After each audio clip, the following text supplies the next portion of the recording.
Welcome to అబీస్ hospital. So right now నాతో పాటు ఉన్నారు 26+ ఇయర్స్ ఎక్స్పీరియన్స్ ఉన్న varicose vein specialist doctor Raja Koppala గారు. Hello sir. హలో అండి. ఎలా ఉన్నారు sir? I'm good, thank you so much. So new equipment తో వచ్చేసారు. సో చాలా ఎక్సైటింగ్ గా మేము వెయిట్ చేస్తున్నాం. అసలు వెరికోస్ వీన్స్ సమస్య చాలా మందిలో ఉంటుంది ఈ మధ్య కాలంలో చూస్తే గనక. అబ్సల్యూట్లీ అండి, చాలా కామన్ ప్రాబ్లము. కాకపోతే ఏంటంటే దానికి డిఫరెంట్ మేనిఫెస్టేషన్స్ అంటే విశిష్టతలు ఉంటాయి. కొంతమందిలో ఏమో కాలు పుళ్ళు పడిపోయిన స్టేజ్ వస్తుంది, కొంతమందికి ఏమో చూడడానికి విజువల్గా అగ్లీగా ఉండి వాళ్ళు చిన్న బట్టలు వేసుకోవడంతో అలాంటివి వేసుకోవడానికి ఇబ్బంది పడుతుంటారు. ఆ మొత్తం స్పెక్ట్రమ్ అంతా ట్రీట్ చేసే వ్యవస్థలు ఏవీ లేవు. అవును సార్. సో దానికి సరిపోయిన ఎక్విప్మెంట్ బాగా యాడ్ చేయడం జరిగింది. యాక్చువల్గా ఫైనాన్షియల్గా మాట్లాడితే దానివల్ల పెద్ద ఉపయోగం లేదు. బట్ ఏంటంటే what we wanted always goal ఏంటంటే end to end vascular problem ఉన్న ప్రతి వాళ్ళకి ప్రతి స్క్వేర్ సెంటీమీటర్లో కూడా మనం ట్రీట్మెంట్ చేయగలగాలి అనేది మా ఆ దృక్పథంతో అవన్నీ కూడా పెట్టడం జరిగింది అనమాట. Nice to hear sir. మేము చాలా హ్యాపీ ఫీల్ అవుతున్నాము. వెరికోస్ వీన్స్ చికిత్స కోసం ఫ్లెబలాలజిస్ట్ ఆర్ డెర్మటాలజిస్ట్ ఇద్దరిలో ఎవరిని సంప్రదిస్తే మంచిదంటారు? షూర్. సో ఫ్లీబాలజీ అంటే బేసిక్గా ఫ్లిబ్ అంటే వెయిన్. సో ఫ్లిబాలజీ అంటే స్టడీ ఆఫ్ వెయిన్స్. డర్మటాలజీ అంటే స్టడీ ఆఫ్ స్కిన్. సో అసలు ఈ కన్ఫ్యూజన్ ఎందుకు వస్తుందంటే వారికోస్ వెయిన్స్ బాగా ముదిరిపోయినా లేకపోతే వారికోస్ వెయిన్స్ కొంతమందికి లేడీస్ స్పెషల్లీ ఈ చర్మం మీద చారల్లాగా ఏర్పడతాయి. అలా ఏర్పడినప్పుడు లేదా కాళ్ళు లాగా నల్లగా అయిపోతాయి. అడ్వాన్స్ స్టేజ్లో బాగా కాళ్ళు నల్లగా అయిపోతాయి. ఇలాంటివి ఏ జరిగినా కూడా చాలామంది దానికి ఏమని అనుకుంటారంటే ఇది ఒక చర్మ సమస్యగా భావించి స్కిన్ డాక్టర్స్కి ప్రైమరీగా వెళ్ళడానికి ట్రై చేస్తారు. సో దానివల్ల ఏంటంటే అసలు ప్రాబ్లం సాల్వ్ అవుతుంది కదా, దానివల్ల ఇంకా పెరిగిపోతుంది. ఎందుకంటే లోపల ఫ్లో డైనమిక్స్ని మార్చకుండా మనం స్కిన్ సర్ఫేస్లో ఆయింట్మెంట్స్, క్రీమ్స్ అలాంటివి ఎన్ని పెట్టినా కూడా ఉపయోగం ఉండదు. తదుపరి అది ఇలా ఎక్కువ పెట్టుకుంటే దానివల్ల నష్టాలు కూడా ఎక్కువ ఉంటాయి. ఫర్ ఎగ్జాంపుల్ ఈ స్కిన్ ఆయింట్మెంట్స్ ఎక్కువ పెట్టుకుంటే వాటి వల్ల ఆ స్కిన్ బాగా వీక్ అయిపోవడం, చర్మం బాగా క్షీణించిపోవడం ఇవన్నీ జరుగుతాయి. సో డెఫినెట్గా ఫ్లిబాలజిస్ట్ అనే వర్డ్ కష్టంగా ఉంటే గుర్తుపెట్టుకోవడానికి vascular specialist. Okay, vascular స్పెషాలిటీలో angiology అంటే ఆర్టరీస్, ఫ్లిబాలజీ అంటే వెయిన్స్ ఉంటాయి. సో ఫ్లిబాలజీ అనేది వెస్టర్న్ కంట్రీస్లో ఫ్లిబాలజిస్ట్ అని అంటాం. కాకపోతే ఇంకా ఫ్లిబాలజీ అనే వర్డ్ ఇండియాలో అంత పికప్ కాలేదు కాబట్టి వాస్కులర్ డాక్టర్స్ ఎవరున్నా స్పెషలిస్ట్ వాళ్ళ దగ్గర పెట్టడం అవసరం. యా సార్, నేను కూడా కొంచెం ఫస్ట్ టైమే వింటున్నాను ఫ్లిబాలజిస్ట్ అనేది. ఎక్కువగా ఏదైనా చర్మ సమస్యలు వస్తే మీరు అన్నట్టుగానే డర్మటాలజిస్ట్ దగ్గరికి వెళ్తూ ఉంటారు ఎవరైనా. అండ్ కంపారిటివ్లీ భారతీయుల్లో చూసుకున్నట్లయితే కనుక ప్రతి ముగ్గురులోని వెరికోస్ వీన్స్ సమస్య అనేది ఎక్కువగా చూస్తున్నాం. ఎందువల్ల అంటారు? సో ఈ వెరికోస్ వీన్స్ సమస్య ఫస్ట్ ఆఫ్ ఆల్ మనం గుర్తుపెట్టుకోవాల్సింది ఏంటంటే ఈ సమస్య ఈ మధ్య కాలంలో ఎక్కువగా ఎందుకు చూస్తున్నాం అంటే మాలాంటి సంస్థలు అవేర్నెస్ పెంచాయి కాబట్టి. సో ఈ వెరికోస్ వెయిన్స్ ఏదో అంటువ్యాధో లేకపోతే కరోనా వ్యాధో అలా అయిపోయి అందరికీ అంటుకొని వచ్చేసే లేదు. అది ఎందువల్ల వస్తుంది అంటే బేసిక్గా ఇది చాలా కామన్ ప్రాబ్లం. సో ఈ కాళ్ళలో చిన్న చిన్న చారలు అంటే టెలింగెక్టేసియా, స్పైడర్ వెయిన్స్ ఏవైతే అంటామో వాటి సంఖ్య తీసుకుంటే 40% భారతీయులకు అది ఉంటాయి. ఈ చారల్లాగా ఈ వెయిన్స్ వాచిపోయి ఉబ్బుతూ నొప్పులతో 40% ఇండియన్స్కి ఉంటాయి. వెరస్ మామూలుగా పెద్ద వారికోస్ వెయిన్స్ క్లియర్గా ఉండే వారికోస్ వెయిన్స్ బయటికి వెళ్తూ కనిపించేవన్నీ 20% ఇండియన్స్కి ఉంటుంది. సో ఫస్ట్ ఆఫ్ ఆల్ మీరు చెప్పినట్టుగా ముగ్గురులో ఒక భారతీయులకి ఈ సమస్య బాగా ఉంటుందన్నమాట. సో దాని మీద అవేర్నెస్ ఇంతకుముందు ఉండేది కాదు. ఒక 10-12 ఏళ్ళ క్రితం అలాంటి సంస్థలు నేను ఇప్పుడు అమెరికా నుంచి వచ్చి ఇవన్నీ అవేర్నెస్ ఇలాంటి ప్రోగ్రామ్స్ చేయడం జరిగింది. అలా చేయకముందు ఇదేదో నరాల సమస్యలే, దీన్ని వదిలేస్తే బెటర్ అనేసేవాళ్ళం. ఇప్పుడు అది మారిపోయి ఇప్పుడు బాగా దాని మీద అవగాహన ఉండటం వల్ల ఆపరేషన్ చేస్తున్నాం. ఓకే, ప్రతిరోజు ఎక్సర్సైజ్ చేయడం వల్ల ఈ వెరికోస్ వీన్స్ సమస్య నుంచి బయటపడే అవకాశాలు ఉంటాయా సార్? సో ఎక్సర్సైజ్ వల్ల ఈ వారికోస్ వీన్స్ తగ్గవండి. ఓకే, సో ఈ వారికోస్ వీన్స్ ఎక్సర్సైజ్ వల్ల కానీ ఎటువంటి ఇంటి చిట్కాల వల్ల కానీ పెద్దగా ఉపయోగం లేదు. ఓవరాల్ ఏంటంటే వారికోస్ వెయిన్స్ ఉన్న వాళ్ళు డెఫినెట్గా వారికోస్ ఉన్నవాళ్ళు లేనివాళ్ళు ఎవరైనా కూడా రోజుకి 45 minutes to 1 hour వ్యాయామం చేయటం, అది కూడా సూర్యరశ్మి వచ్చిన తర్వాత వ్యాయామం చేయడం చాలా అవసరం. అలా చేస్తే బాడీ యాక్టివ్గా ఉంటుంది. సో అది చేయడం మంచిదే, కానీ దానివల్ల ఒక పర్టికులర్ ఎక్సర్సైజ్ వల్ల వెరికోస్ తగ్గుతుంది అనేది ఒక తప్పు ఆలోచన. Okay, so unhealthy varicose veins అనారోగ్య సిరలు ఉన్నాయి మన బాడీలో అనడానికి మనకి ఏ పరీక్షలు చేస్తే తెలుస్తుంది సార్? రైట్. సో ఫండమెంటల్ ఏంటంటే వారికోస్ వెయిన్స్ ఉన్నాయా అని డౌట్ పాటు వచ్చినప్పుడు మనం చేయాల్సింది స్కానింగ్. ఈ కలర్ డాప్లర్ పరీక్ష చేసుకుంటే ఏంటంటే ఈ వెయిన్స్ ఉన్నాయా లేదని మనకు క్లియర్గా తెలుస్తుంది.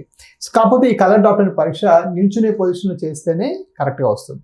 సో మా సంస్థలో ఏంటంటే చాలా మంది డాక్టర్లు బయట తప్పుడు విధానంలో చేసుకొస్తారు, పడుకోబెట్టి చేస్తారు. కాబట్టి మా సంస్థలో అందరికీ ఏంటంటే మీరు ప్రతి పేషెంట్కి కలర్ డాప్లర్ మేము ఫ్రీగానే చేస్తాం. ఎందుకంటే ఈ నిల్చొని చెప్పడం ఇవన్నీ చెప్పడం మళ్ళీ వెళ్ళటం మార్చుకోవడం కష్టం అనేసి మేము నిల్చునే పొజిషన్ చేపిస్తాం. ఓకే, చాలా మందికి తిమ్మెర్లు వస్తూ ఉంటుంది, కాళ్ళు నంబింగ్ అయిపోతూ ఉంటాయి నిల్చున్నప్పుడు అది. సో ఇదేమైనా ఇనిషియల్ స్టేజ్ లో వచ్చే సైన్స్ సార్ ఏమన్నా? అబ్సల్యూట్లీ అండి. సో బేసిక్లీ లెగ్స్ లో ఏంటంటే కాళ్ళు తిమ్ములు పట్టడం, కాలు వాచడం, కాలు నొక్కి పెడితే బెటర్ అనిపించడం, కాళ్ళు కొంచెం కొంచెం కలర్ మారటం, మోకాలు కింద భాగం, ఇవన్నీ కూడా వారికోస్ వెయిన్స్ యొక్క సంకేతాలు అనమాట.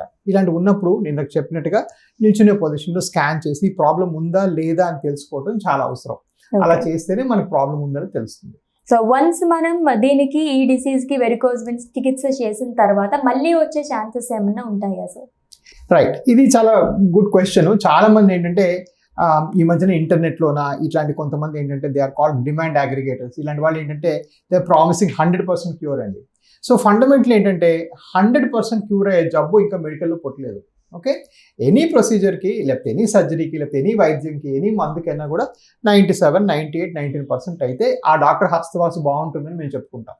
సో అదేవిధంగా వారికోస్ వెయిన్స్ సక్సెస్ రేటు మంచి డాక్టర్స్ చేతిలో చేస్తే 97 నుంచి 99% మందికి తగ్గిపోతుంది. 1 నుంచి 3% మందిలో మళ్ళీ వెనక్కి వస్తుంది. మా సంస్థ సక్సెస్ దానికన్నా ఇంకా ఎక్కువ అని చెప్పుకోవాలి. బట్ అలానే ఏంటంటే పూర్తిగా మళ్ళీ వెనక్కి రాదు అని చెప్పి చేసే వాళ్ళంతా అతిశయోక్తి చేస్తున్నారు. ఓకే, అండ్ వెరికోస్ వెయిన్స్ సమస్య వస్తే గనక చర్మం రంగు మారే ఛాన్సెస్ ఏమన్నా ఉంటాయి సార్? స్కిన్ లో ఏమన్నా చేంజెస్ అనేవి వస్తాయా? అబ్సల్యూట్లీ అండి. వారికోస్ వెయిన్స్ అడ్వాన్స్ స్టేజ్ లో దాకా వదిలేస్తే ఇది ఒక చర్మ సమస్యగా మారిపోతుంది. సో మోకాలు కింద భాగం బాగా నల్లబట్టం, ఆ చర్మం తన నార్మల్ సౌందర్యాన్ని కోల్పోవటం, ఆ కాలు షేప్ ఏంటంటే వైన్ గ్లాస్ అపియరెన్స్ అంటాం, ఇలా లావుగా ఉండి ఇలా బాగా సన్నబడిపోతుంది కిందకు వస్తున్నప్పుడు. ఇవన్నీ కూడా అంటే లైపోడెర్మాటోస్క్లెరోసిస్ లేదా ఈ చర్మ సమస్యగా మనం అనుకుంటాం అన్నమాట. సో ఇన్ కేస్ శరీరం బరువు మనం ఏమన్నా తగ్గితే గనక ఇదేమన్నా వెరికోస్ వెయిన్స్ కి యొక్క సైన్సా? రైట్, సో బేసిక్ గా మనం ఇందాక అనుకున్నాం 20 నుంచి 30% మంది భారతీయులకి వారికోస్ వెయిన్స్ ఉంటాయి. బాగా లావుగా ఉండే వాళ్ళలో, అధిక బరువు ఉండే వాళ్ళలో ఈ వారికోస్ వెయిన్స్ యొక్క ఇన్సిడెన్స్ ఆల్మోస్ట్ 50% రీచ్ అయిపోతుంది, 40 to 50%. సో చాలా ఎక్కువ మందికి వారికోస్ వెయిన్స్ ఉంటాయి. అలా ఉన్న పక్షంలో దానికి ఏం చేయాలంటే మనం వెయిట్ తగ్గాలి, కానీ వెయిట్ తగ్గినంత మాత్రాన ఆల్రెడీ ఏర్పడిపోయిన వారికోస్ వెయిన్స్ పోవు. సో దానికి ఆపరేషన్ దాన్ని వేరేగా చేసుకుంటూ ఈ వెయిట్ మేనేజ్మెంట్ కూడా అగ్రెసివ్గా చేసి బరువు నార్మల్గా ఉండటం చాలా అవసరం. ఓకే, అండ్ అలాగే వెరికోస్ వెయిన్స్ ఎఫెక్ట్ అయితే గనక ఇన్ కేస్ వస్తే గనక గుండె జబ్బుకి ఏమైనా దారి తీసే అవకాశాలు ఉంటాయా? రైట్, సో చాలా అరుదుగా లెస్ దెన్ 1% ఆఫ్ టైం ఏమవుతుందంటే ఈ వారికోస్ వెయిన్స్ బాగా అన్ట్రీటెడ్గా దాన్ని పట్టించుకోకుండా లేకపోతే డాక్టర్ ఆపరేషన్ చేయాలని చెప్పినా కూడా దాన్ని నెగ్లెక్ట్ చేసేసిన వాళ్ళు ఏమవుతుందంటే ఈ ఉబ్బిన వెయిన్స్లో రక్తం గడ్డ కట్టేసి ఈ గడ్డ కట్టేసిన రక్తం ఏంటంటే హార్ట్ కూడా స్ప్రెడ్ అయ్యే అవకాశం ఉంటుంది. సో అలా అయినప్పుడు ఏంటంటే హార్ట్ బ్లాక్ అయ్యి దాన్ని పల్మనరీ ఎంబోలిజం అంటారు.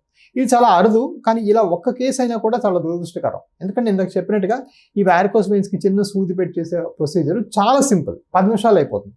అలా 10 నిమిషాలు అయిపోయేదాన్ని అప్పుడు స్టేజ్లో మనం దాన్ని చేసుకోకుండా ఈ క్లాట్స్ అయ్యేది గుండెకి పాకి గుండె బ్లాక్ అయ్యే పదార్థ తెచ్చుకోవడం అనేది చాలా చాలా దురదృష్టకరం. Okay, and last question sir, దీనికి ఇది చికిత్స అనేది ఎలా ఉంటుంది అసలు కొంచెం ఎక్స్ప్లెయిన్ చేస్తారా? అండ్ దీనివల్ల ఏమైనా సైడ్ ఎఫెక్ట్స్ వచ్చే ఛాన్సెస్ ఉన్నాయా?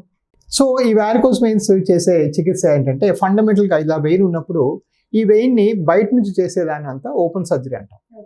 అలా కాకుండా ఈ వెయిన్ లోపలికి వచ్చిన నీటిని పెట్టి లోపల చేసేదంతా ఎండోవాస్కులర్ సర్జరీ అంటాం. సో ఇప్పుడు లేటెస్ట్గా రక్తనాళాల సమస్య ఏదొచ్చినా కూడా ఫస్ట్ ఎండోవాస్కులర్ ట్రై చేయాలి. ఇప్పుడు మనం గుండెలో చూస్తున్నాం, గుండె బ్లాకేజ్ ఉంటే ఇక్కడ నుంచి వెళ్ళి స్టెంట్ వేస్తున్నాం, ఎందువల్ల అది వెసల్ లోపలికి వెళ్ళి వేసేది కాబట్టి అది ఫస్ట్ అటెంప్ట్ చేయాలి. అది కాని పక్షంలోనే మనం ఏదైనా ఓపెన్ సర్జరీ చేయాలి. సో ఈ వారికోస్ వెయిన్స్కి ఉండే మంచి లేటెస్ట్ పద్ధతులు అన్నీ కూడా ఎండోవాస్కులర్ అంటే వెసల్ లోపల నుంచి చేసేవి. అలా చేయడం చాలా ఈజీ, చేస్తే రికవరీ కూడా చాలా ఫాస్ట్గా ఉంటుంది, సక్సెస్ రేట్ కూడా ఎందుకు చెప్పిన 97% ఉంటుంది. కానీ ఇక్కడ బిగ్గెస్ట్ క్లిక్ ఏంటంటే అది చేయడానికి చాలా ఎక్స్పర్టైజ్ కావాలి. ఇక కోర్స్ తీసేయడం చాలా ఈజీ, ఆ లోపల ఐడెంటిఫై చేసి స్కానింగ్ చేసుకుంటూ దాన్ని నావిగేట్ చేసి పెట్టడం అనేది చాలా కష్టం. సో ఓన్లీ ఎక్స్పర్టైజ్ ఉన్న వాళ్ళు దగ్గర 15-20 వేలకు మించి సర్జరీస్ చేసిన వాళ్ళ చేతనే అవుతుంది. సో ఇప్పుడు నేను చాలా మంది చూస్తున్నాను, వారం రోజులు 2 రోజులు కోర్స్కి అటెండ్ అయ్యి డాక్టర్ స్టార్ట్ చేస్తున్నారు, అవన్నీ ఫెయిల్ అయ్యి మళ్ళీ ఆ ఫెయిల్ అయిన పేషెంట్స్ అందరూ మా దగ్గరికి వస్తున్నారు. సో అలా చేయకుండా ఎక్స్పీరియన్స్ డాక్టర్ దగ్గరికి వెళ్తే మీరు మాత్రం ఎనీ వాస్కులర్ ప్రాబ్లం ఉన్నప్పుడు అడగాల్సింది ఇది ఎండోవాస్కులర్ చేస్తారా డాక్టర్ గారు, ఎండోవాస్కులర్ సాల్వ్ అయితే ఫస్ట్ అదే చేసుకోవాలి. ఎందుకంటే ఓపెన్ చేస్తే మళ్ళీ కుట్లు పడతాయి, కట్స్ ఉంటాయి, మత్తి ఇవ్వాల్సి వస్తుంది, సక్సెస్ రేట్ తక్కువ ఉంటుంది, బాగా మార్బిలిటీ ఉంటుంది, దానికన్నా చాలా superior. Okay, and side effects? Side effects చాలా తక్కువ, ఎక్కడ కట్ చేయడం కానీ కుట్లేయటం కానీ మత్తు తీయడం కానీ ఉండదు కాబట్టి వర్చువల్గా చేస్తున్న సేమ్ డే సాయంకాలం నుంచి పనులు ఉద్యోగాన్ని చేసుకోవచ్చు. ఎటువంటి కట్ చేయడం స్టిచ్ చేయడం ఉండదు కాబట్టి సేమ్ డే నుంచి వర్క్ కూడా వెళ్ళిపోవచ్చు. Thank you so much sir. Varicose veins గురించి చాలా బాగా ఎక్స్ప్లెయిన్ చేశారు. Thank you so much. Thank you.